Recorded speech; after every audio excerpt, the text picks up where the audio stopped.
Halo Dania, jadi di video gua kali ini gua mau bahas mengenai sebuah semifinal yang sangat spektakuler yang pernah gua tonton selama World Cup dari yang gue ingat itu dari 2014 gue nonton sampai sekarang 2026.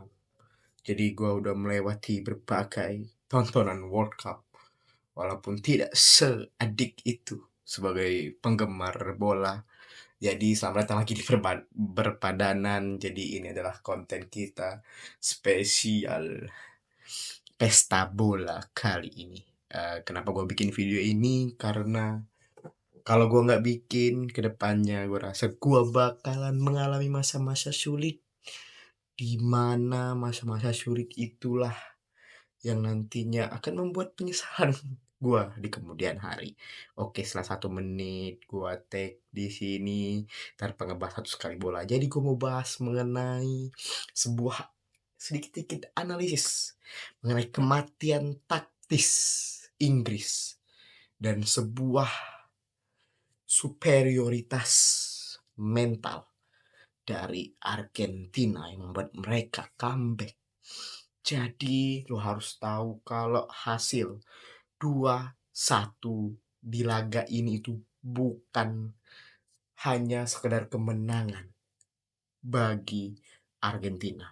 Ini adalah sebuah simposium tentang bagaimana tim yang berani mendikte permainan akan selalu menghukum tim yang terjangkit penyakit takut menang.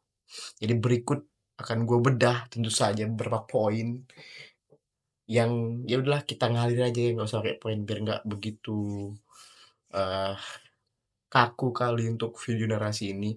Jadi gue akan mulai dari sebuah ilusi kontrol, di mana ilusi kontrol ini itu adalah sebuah dosa yang sangat fatal bagi Thomas Tuchel dalam hal ini, di mana Inggris itu seharusnya dan memang telah terjadi itu tampil sangat superior selama 50 menit pertama. Dan kita semua tahu itu kalau kita nonton.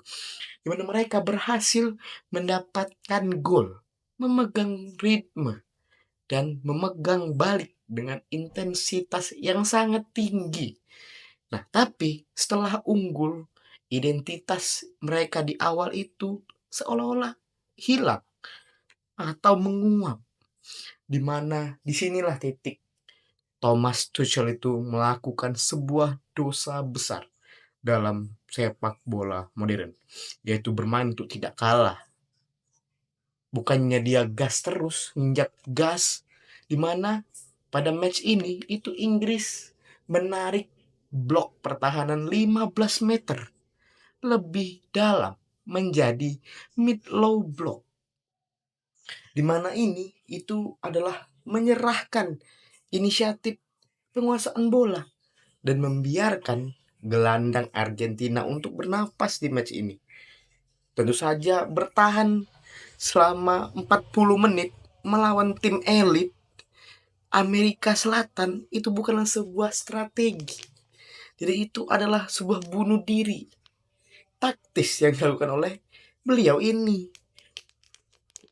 Begitu, asal lo pada tahu. Nah, bro juga lupa kalau di Argentina itu punya yang namanya Lionel Messi. Di mana Lionel Messi ini itu bisa menguasai ruang, bukan hanya membakar oksigen. Di mana kita tahu sendiri kalau sepak bola modern ini itu seringkali terjebak pada matriks fisik jarak tempuh. Di mana Messi membuktikan dalam match ini itu bahwa kecerdasan spasial mengalahkan segalanya. Jadi ia tidak mendominasi dengan lari cepat, tetapi dengan memanipulasi ruang. Nah, Messi mengeksploitasi half space kanan dan tentu saja dengan membiarkan Declan Rice bergerak jauh sebelum ke titik butanya atau blind spot, di mana satu sentuhan magis atau sebuah umpan kunci yang diberikan oleh Lionel Messi itu bisa langsung memaksa struktur pertahanan Inggris jadi longgar di sini, di mana dia membuka koridor kosong bagi pemain lain. Dan di match ini juga itu banyak oper-operan yang pada akhirnya bertumpu pada perang di lini tengah, di mana mereka kedua tim itu melakukan yang namanya transisi kekuasaan. Jadi di babak pertama kita tahu sendiri kalau Jude Bellingham sangat dominan dan Declan Rice itu sangat agresif untuk memotong jalur umpan. Nah, tapi balik lagi ke Tuchel tadi. Tuchel di sini itu sangat menurunkan garis pertahanan. Sangat-sangat turun garis pertahanan Tuchel di babak kedua. Jadi jarak antar lini Inggris itu sangat wide atau melebar. Dan Bellingham itu kehabisan bensin karena turunnya jauh kali. Kalau mau counter attack apapun itu. Nah, alhasil di sini kita tahu sendiri kalau Enzo Fernandez itu sangat leluasa mengatur ritme. Dan tentu saja di sini selain Enzo ada Mark Allister juga yang bebas beroperasi box to box. Ketika kita tahu sendiri untuk lini tengah Inggris kehilangan kontrolnya, sini selalu tahu pertahanan mereka hanya menunggu kapan bendungan itu dijebol. Karena memang bahwa setelah mereka ke gol itu sangat penyerangan yang Tuchel berikan itu sangat jauh berkurangnya begitu. Nah, di match ini itu ada peran mekanik manajer yang gue kategorikan sebagai proaktif versus reaktif, di mana pada laga level tertinggi ini kita terlalu pasti tahu siapa yang lebih dulu berkedip, di mana Tuchel berkedip dan otomatis Lionel Scaloni menghukum si Tuchel, di mana di sini Scaloni sangat berani untuk menambah kepadatan di area half space dan menginstruksikan untuk back sayap naik sangat tinggi kalau kita balik lagi ke matchnya semalam. Nah, sebaliknya karena tahu Scaloni begitu, Tuchel malah juga ikut menumbuk pemainnya, tapi untuk bertahan. Dan tentu saja itu akan membunuh koneksi lini tengah dan depan Inggris. Itu dia yang berbahaya. Dimana di sini sangat berhubungan dengan build up dan XG mereka. Di mana Argentina itu menggunakan sistem asimetris untuk memecah kebuntuan. Dimana pada saat itu, kalau kita tahu sendiri kalau Enzo Fernandez turun menjemput bola, formasi 3 lawan 2, melawan lini depan lini depan Inggris yang telah jadi pasif ya kan.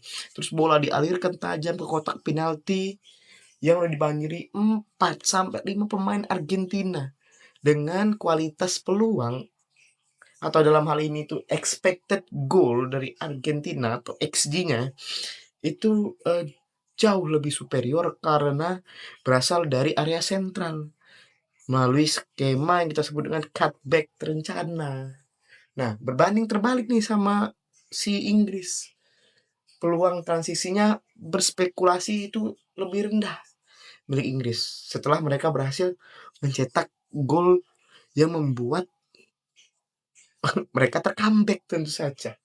Nah, di sini ada juga poin yang namanya itu paradoks game state, di mana kutukan keunggulan 1-0. Jadi bagi tim yang mental juara, gol pertama itu adalah pemicu untuk mencetak gol kedua. Nah, tapi dalam hal ini Inggris nggak punya itu, di mana gol pertama itu justru jadi beban, di mana mereka terjebak pada trauma generasional, di mana pemain Inggris secara alami teringat pada tekanan media yang mereka alami yang sangat besar di publik Inggris tentu saja, di mana mereka itu mulai berhenti untuk menang dan mulai bermain untuk tidak membuat kesalahan. Dalam hal ini itu sama saja dengan mereka mencari ilusi rasa aman dengan bertahan di sepertiga akhir lapangan. Dan tentu saja itu berhubungan dengan the dark arts atau seni gelap, di mana ini dimanfaatkan sangat baik oleh the master class of dark arts, Rodrigo De Paul, di mana taktik yang dilakukan De Paul ini itu tentang memanipulasi emosi dan ritme, di mana Rodrigo De Paul itu mengeksekusi sebuah seni gelap yang sangat sempurna, di mana ia melakukan pelanggaran taktis atau tactical foul dalam hal ini untuk memotong transisi yang udah dibangun atau melalui transisi yang dilakukan oleh serangan balik Inggris itu di cut off oleh De Paul ini. Dan juga dia juga berhasil memprovokasi lawan yang akan merusak tentu saja ritme start mereka dan menjadi perisai fisik bagi Messi yang sebagai arsitek penyerangan dalam hal ini begitu. Dan membuat tentu saja pemain Inggris frustasi kalau mereka cuman ngandelin serangan balik. Dan otomatis nyari mereka bisa jadi men-shoot ya kan. Itu dia. Nah, hal ini itu membuat efek bumerang kepada si Inggris, di mana kematian sang striker Inggris dalam hal ini tentu saja karena mereka melakukan mid low block yang sangat nggak perlu sebenarnya. Pada akhirnya mid low block inilah yang mematikan di ujung tombak Inggris. Karena kita tahu sendiri jarak antar gelandang bertahan itu dengan striker melebar sampai 30 sampai 40 meter. Karena otomatis di sini karena mid low block, striker atau dalam hal ini Harry Kane itu dibiarkan sendiri melawan back tengah yang agresif milik Argentina, di mana setiap sapuan bola dari pertahanan lawan atau dalam hal ini Inggris itu langsung direbut kembali oleh lawan, di mana tentu saja setelah skema ini ombak serangan Argentina itu terus datang bertubi-tubi kayak bumerang begitu. Nah, terjadi juga pada sayapnya di sini perang asimetris, di mana kita akan kategorikan ada sayap pengecut dan fullback yang superior di sini. Mereka saling berlawanan, di mana karena takut pada sayap Argentina, Tuchel itu menginstruksikan penyerangan atau penyerang-penyerang sayapnya untuk turun sangat dalam tanpa sadar menciptakan back 6 yang sejajar. Back 6 yang sejajar, di mana Scaloni merespon dengan mendorong dua back sayapnya naik sejajar dengan lini serang yang telah diserap oleh Argentina. Di mana Argentina, kalau kalian lihat kemarin pertandingannya itu menyerang dalam 5 pemain di 5 koridor yang berbeda. Dan tentu saja itu meregangkan pertahanan Inggris, dan pada akhirnya di menit-menit terakhir pertahanan Inggris betul-betul robek. You can see that. Wow, it's luar biasa cuy.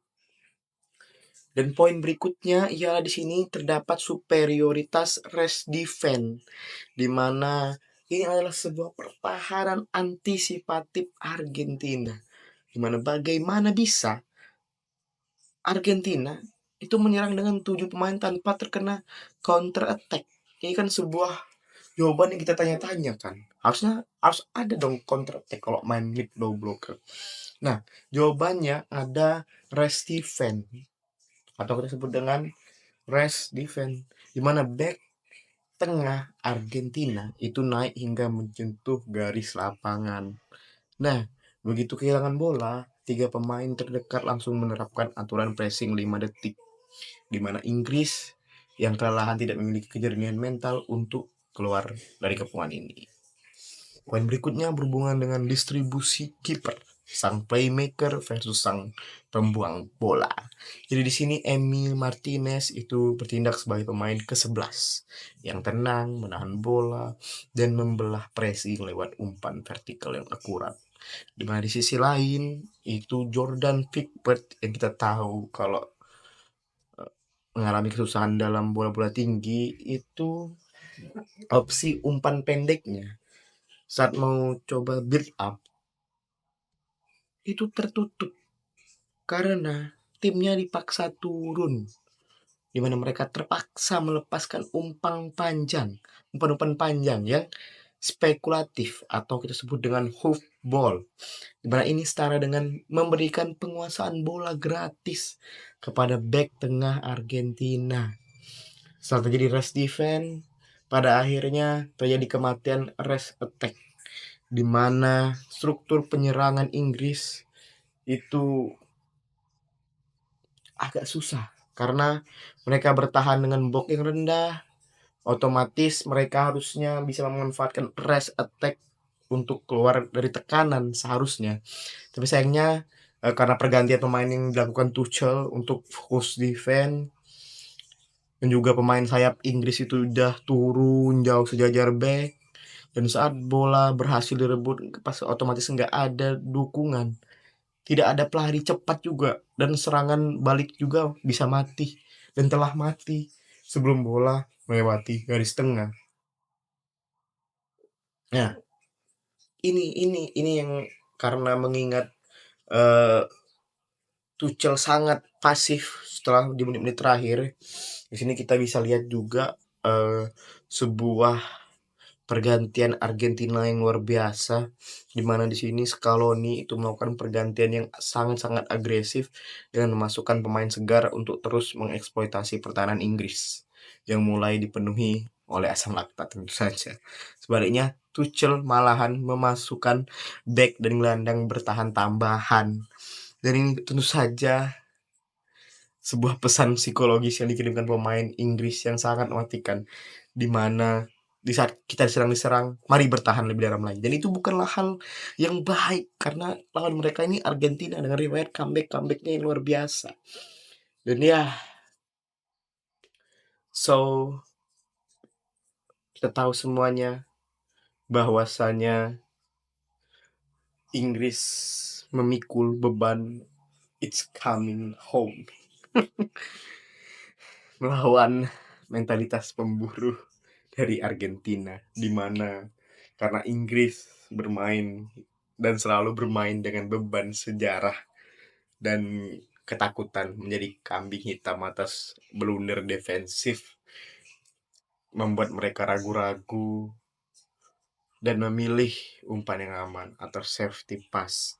Sementara kita tahu sendiri Argentina sebaliknya bermain bola tanpa beban sejak juara di Qatar, dan saat tertinggal mereka nggak panik, melainkan mereka itu bereaksi dengan kemarahan taktis yang terkontrol layaknya pemburu yang tahu mangsanya kehabisan nafas.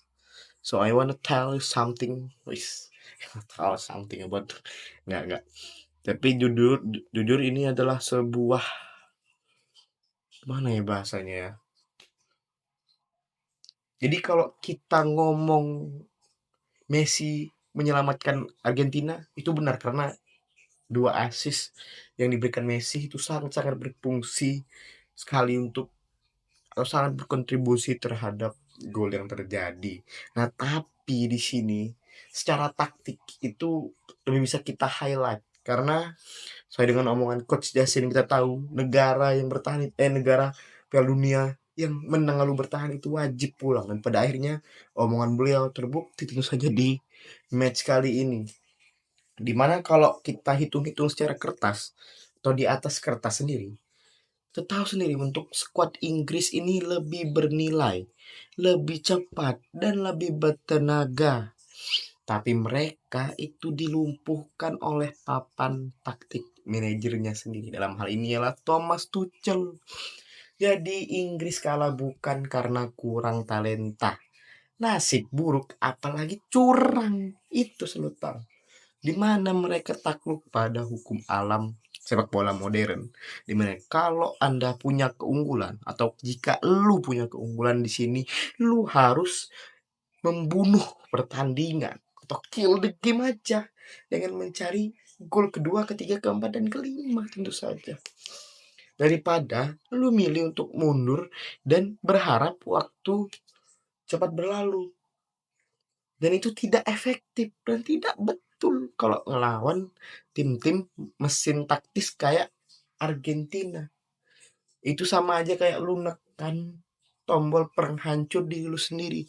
Dimana tentu saja dalam hal ini itu Argentina menang melalui kombinasi mutlak antara kecerdasan posisi mereka, adaptasi asimetris mereka yang berani dari Scaloni, Lionel Scaloni, belibet gue kan. Dan yang terakhir itu memanipulasi ruang dari Messi. Serta ini itu kita sebut dengan dark arts khas Amerika Selatan. Dalam hal ini ada peran-peran gelandang seperti Rodrigo de Paul dalam khas Argentina dan mentalitas predator mereka. Jadi ini akan selalu diingat sebagai momen di mana skuad yang mengkhianati talenta menyerangnya demi bermain efektif pada akhirnya akan dihancurkan berkeping-keping oleh tim yang menolak untuk tunduk pada ketakutan. Oke, 21 menit. Sampai jumpa di video berikutnya. Sampai jumpa and see ya di semi final break. Di semi final. See ya di final. Hopefully siapapun yang menang, udah gua tutup tapi masih pesan terakhir ini. Terakhir, siapapun yang menang, semoga fans Barca selalu happy. Oke.